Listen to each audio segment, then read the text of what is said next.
Subscribe করা যাবে।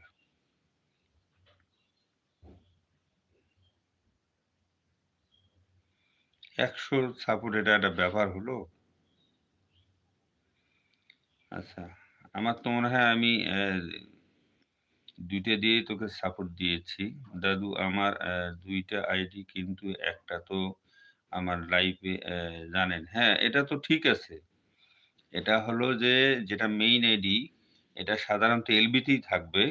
কিন্তু সাপোর্ট আইডিটা নিয়ে যেয়ে যদি কাউকেও যেকোনো নতুন চ্যানেলে যেখানে সাধারণত ২০-৩০ টা ফলোয়ার্স থাকে, সেখানে যেয়ে তুমি ব্লু নিয়ে তুমি অনায়াসে সাবস্ক্রাইবার বাড়াতে পারো। হয়তো যাওয়ার সঙ্গে, সঙ্গে ব্লু দেবে না। কিন্তু পরক্ষণে দেবে। যখন পরক্ষণে দেবে, তুমি সাপোর্ট আইডি দিয়ে যখন তাকে সাপোর্ট করে নেবে, তখন কিন্তু সেখানে তুমি মেইন আইডি দিয়ে ইচ্ছাকৃত তাকে সাবস্ক্রাইব করে মেইন আইডিতে ঢুকাবে।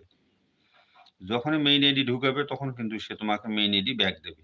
ব্যাক দেওয়ার পর তুমি ওখানে ধরে নাও যে উম বন্ধু পেয়ে যাবে। যেমন আমার মেইন আইডি দিয়ে কিন্তু আমি সহজেই কোথাও যেয়ে ঢুকতে চাই না। আমি সাপোর্ট আইডি নিয়েই ঢুকি। কিন্তু এই সাপোর্ট আইডিটার মধ্যেও আমার না হলেও ৪০-৫০ টা ভিডিও আছে। আমি এটাতেও ভিডিও ছাড়ি। কারণ টুডের মোড় এটাও আমার চাঙ্গা হবে। এইজন্য আমি এটাকেও রাখছি।